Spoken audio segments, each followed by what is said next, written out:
Now, in December of 2023, some Ghanaian singers, along with several stakeholders in the Ghanaian entertainment industry, held a conference meeting announcing and urging Ghanaian DJs, TV shows, and other stakeholders to cease playing Nigerian and foreign music in the country, basically instructing them to focus playing 100% Ghanaian music for the fans in order to promote their culture and empower their artists. This did not sit well with Nigerians who were disappointed when the news broke. However, some Ghanaian artists like Shatta Wale expressed their discontent and don't share the same views, as this could spoil the relationship between the two countries. Now, joining us on the show today to discuss the relationship between both countries is Effs, who is a recording artist. She'll also be discussing her career and the release of her latest song, I Like That.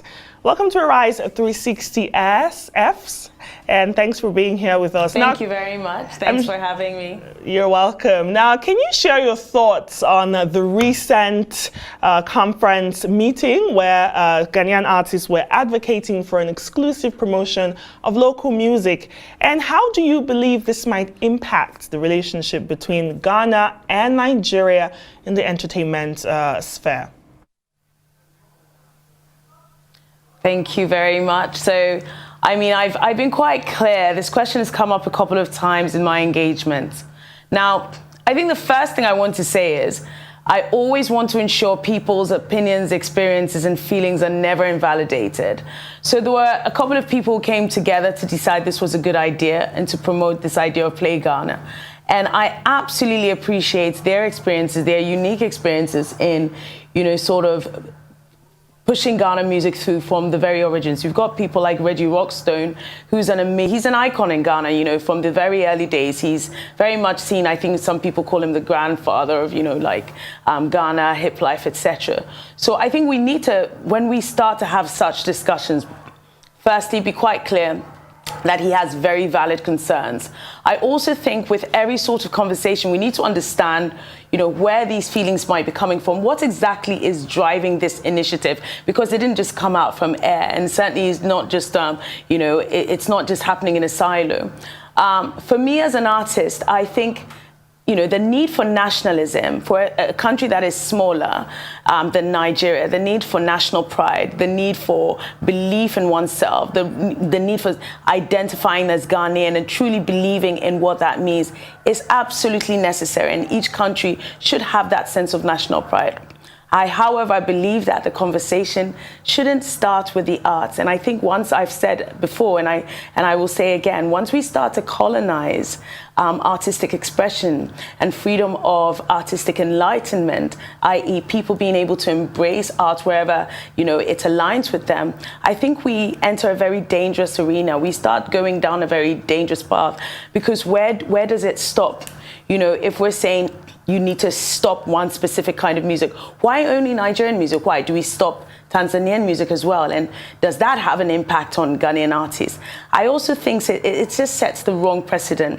And as a Ghanaian, I'm super Ghana proud. I'm super Ghana centric. I'm super believer in Ghana arts, Ghana talent. And I do believe there's a need for us to push through, that sense of Ghanaian national pride. And I think as a country, when we start looking at how we promote Ghana to make it effective for Ghana progress, I think starting the conversation in the artistic corner is just the wrong place to start it. We're talking, if we look at what's happening in the country currently, the economic crisis around the world, and certainly Ghanaians that, in day to day are struggling, smaller businesses, etc., looking at the impact on people's livelihoods, people's mental health, the things that I feel would make an immediate impact is supporting smaller businesses. It's being able to enable Ghanaian commerce to happen. And that's, respecting smaller businesses, understanding, how we support artisans, understand how we support the day-to-day smaller businesses to thrive in Ghana currently. And I think these are the sort of conversations we need to start with. Because at the end of the day, the livelihood of people always comes from, them being able to have a business that enables them to support themselves and their families. And I just feel like there's that conversation about national pride and pushing one's national identity and belief in one's national identity shouldn't start from colonization of one's artistic expression. I think it sets a dangerous precedent, although at the same time, I think the conversation needs to be balanced and not invalidating quite, genuine concerns of people who have come before people like myself and helped to build the hip life and, Afrobeat and Afro pop industry to what it is today, and we have ridden on the backs of their hard work.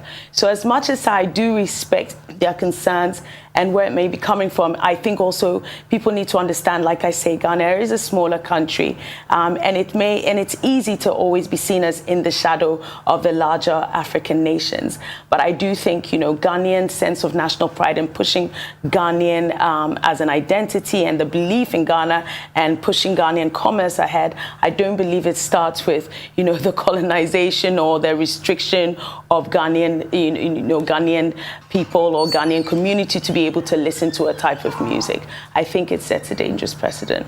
Also about cultural exchange, and when we think about music, it's always been sort of a powerful medium for cultural exchange, and this sort of decision to focus solely on Ghanaian music might impact diversity and sort of richness of the musical landscape in Ghana, right? Absolutely. I feel also that we're at a point where in the world we just have to accept where we are where we are. We are a far more global world as it is. We are all so digitally connected. Before we used to talk about 6 degrees of separation. Now they're saying because of social media, we've actually recognized it's probably 2 degrees or 3 degrees of separation, i.e. we all know each other. We're literally living in this world now where, you're only like 2 degrees from somebody that you think is a stranger. You'll find that you are connected to them through some other type of network.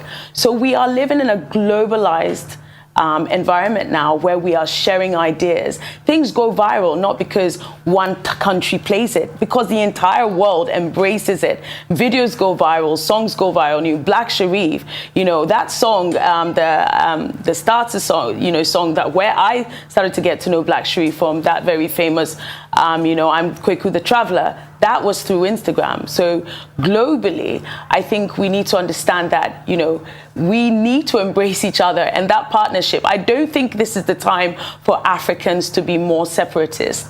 Looking at the way the world is going now, if, my message to Africans will be to hold on to that very thing that binds us, this motherland, this continent. We are far more similar than we are separate. This is not the time for separatist ideas.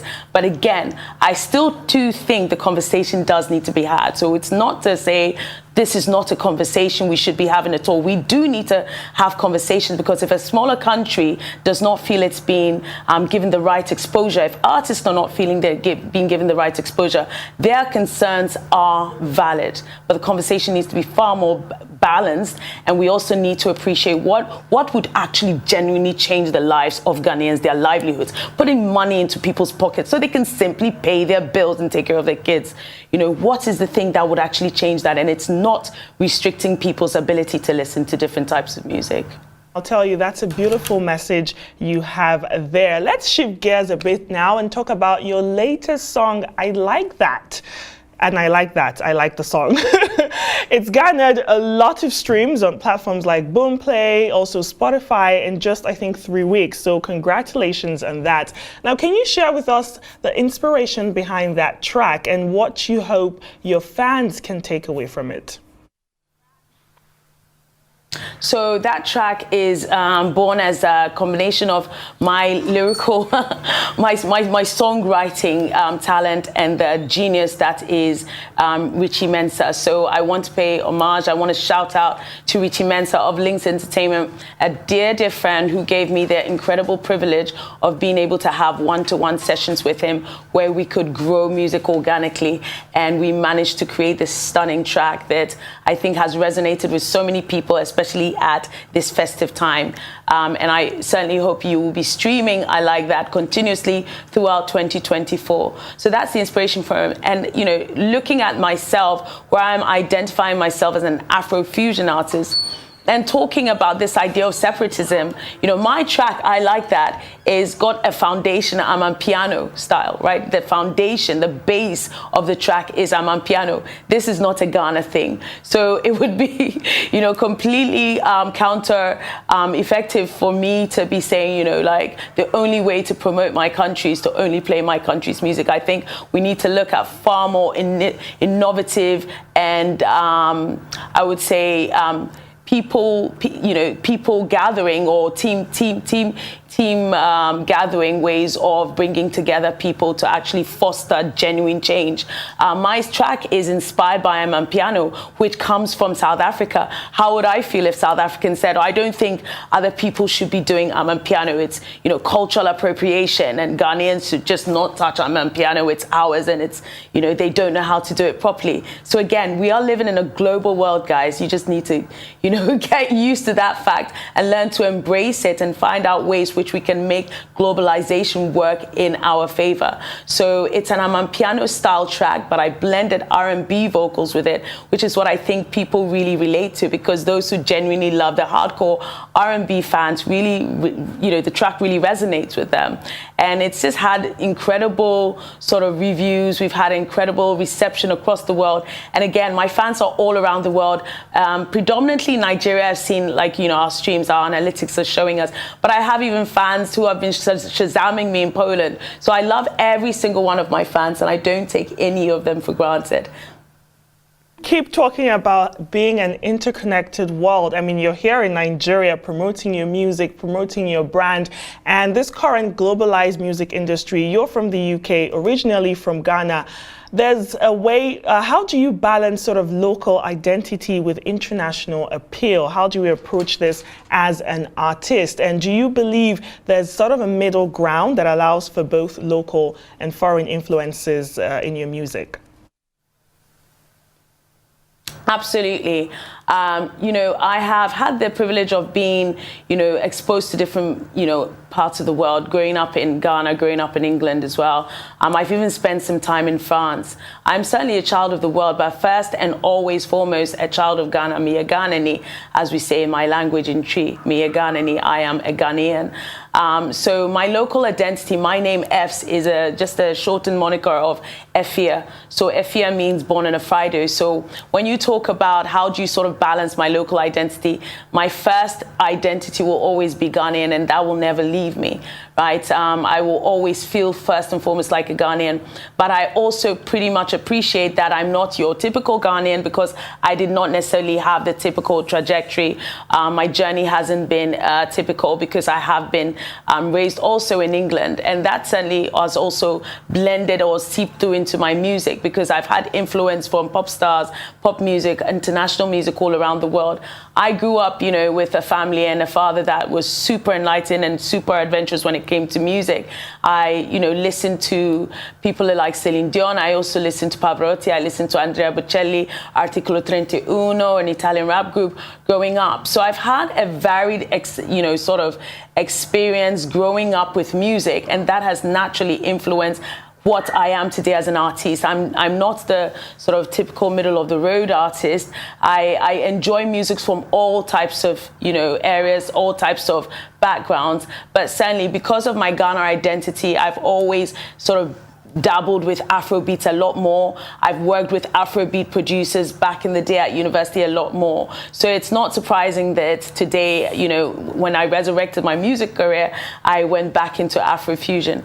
But naturally, my beloved artists, people that I admire, people that I'm inspired by, your Toni Braxton, your Nina Simone, your Etta James, you will find a lot of that influences the way in which I sing, my natural vocals, and the sort of music that I tend to write as well. So that's how I balance that out. I think it is just a combination of my experience growing up and also the experiences I've had all around the world, living in different parts of the world. Effs, let's talk collaborations. You know, when there are some collaborations between artists from different countries, different genres, they often lead to incredible musical fusions. How do you view this sort of cross-cultural collaborations, and do you have any such aspirations in the future? I know you've been in Nigeria meeting music executives. Any sort of collaborations with the Nigerian artists sort of promote unity between the two countries? Absolutely. I mean, you know, when I look at what Nigeria is doing for Afrobeats and just simply the African identity around the world, you know, I have to say, you know, I'm so happy to live in a time when we're hearing, you know, people in Europe speaking and singing Yoruba songs the way we used to sing Black American rap music, even though we'd never had the Black American experience, and we so resonated with it because we saw the brotherhood. So I think I'm so happy that I live in a time when this is real, this is happening currently, you know, as Shaka. And in the music world, you've got also, you know, just even your actors and stuff, people like John Boyega, who are very much a champion of his Yoruba culture and identity. So with respect to collaboration, I'm super open as an emerging artist. And also, I just think as an artist that has experiences and blends her music into Afrofusion, I think I tend to be more of an open artist because my voice and my songwriting technique does merge quite well with several types of artists. I have mentioned that my favorite African pop star till date is still Davido because his music has always been simply sweet. It doesn't have to try and be sophisticated. It doesn't try to be anything, you know, outside of, you know, sort of this world. It's just incredibly sweet, nurturing lyrics that are heartwarming. He tells stories that are heartwarming, and it's simple stories, simple, great music with great vocals, great storytelling that always resonates with me. I listen to his music even when he's not trending. You know, it's stuff that I will listen to Flora My Flower. I still listen to Ajay. It's still one of my favorite songs. You know, I just love the way in which he sings, the way in which he sort of models his songwriting craft. And it's always resonated with me. So somebody like that, I would love the opportunity to work with. I think on another show, somebody mentioned that it would be great to see someone like Stormzy and me. And I mentioned again, you know, I think with how Stormzy has evolved as like coming from just doing grime to being actually, I would just call him a pop star now because I wouldn't box him into anything. He's a pop star who happens to also be an incredible rapper. I would love the opportunity to work with artists like this who are, you know, sort of breaking boundaries and not constricting and confining themselves to any particular box. If you see Davido, you know, with the Unavailable remix, he's opened this up and he's really explored and been adventurous with it. So he doesn't tend to do this towing the line thing, which I really admire. You know, I love music from all around the world. Even, you know, I'm pretty big into Latino type of music. One of my favorites Latino groups are Gente de Zona. You know, I also love Aya Nakamura. I spent time in France. I studied French at uni. So, you know, I think, you know, my world and my oyster, the world is truly my oyster. And I'm really looking forward to the future and the opportunity to work with a variety of artists and truly just create magic. Truly, I stand. I quite agree with you when it comes to Stormzy because I think his music, even though he's like a pop star now, his rap is so strong, and I feel like your soft voice would just blending very well. And even with Davido, I can imagine your voice on like Flora My Flower. It will be amazing. Before we wrap up and let you go, Effs, is there anything you'd love to share with our audience? Looking ahead, what can your fans expect from you in terms of future projects and anything else that you're excited about? Yes, I mean, the first thing I do want to say is thank you so much to my fans, particularly my fans in Nigeria. You know, you guys have really embraced me as an artist, even coming here, the warm welcome I've received. It truly feels like home, and it's no, you know, doubt, you know, I'm encouraging more Ghanaians to make Nigeria a place that they come for the weekend. It's really just next door. We've had such a warm embrace, such a warm welcome, and it's really just like being at home. There's really not much difference, some small differences in food, etc. But honestly, I'm really like excited about the possibilities of, you know, continuing this journey in my relationship with my Nigerian fans. Keep streaming the music. I think go to our website on officialeffs.com. We've got exciting things coming up. We've got a video that we've shot incredible video shot by Ghana's iconic Nana Esihine. He is a true giant in the music video direction industry. So we've got that coming up for you very soon this year. We've also got an incredible dance challenge. I want to shout out to 360 dancers, these gorgeous children that I absolutely have fallen in love with, who created the first dance to I Like That. So they've inspired me to put out a dance challenge where we're going to give up to 10,000 Ghana cedis for the winner of the dance challenge. So we're going to be releasing that very soon, and we are opening it up to dancers from Nigeria as well, continuing on this theme of embracing globalization, embracing our brotherhood, embracing, you know, the African motherland, and embracing ourselves as a family. So that's a really key thing to be looking out for. So be going to follow us on official Effs on Instagram, official Effs on YouTube, on Twitter and TikTok. But more importantly, keep going to the website officialeffs.com to get updates on what's happening with our dance challenge. When is this video coming out? And, you know, how you can keep up to date with some of the events that we will be performing at. We are going to be coming back to Nigeria again in February, so really excited about more things in store. Effs, when you come back to Arise 360, and maybe we'll have time for you to show us that dance challenge. Thank you so much for being here with us and speaking to us about your journey, your musical journey on Arise 360.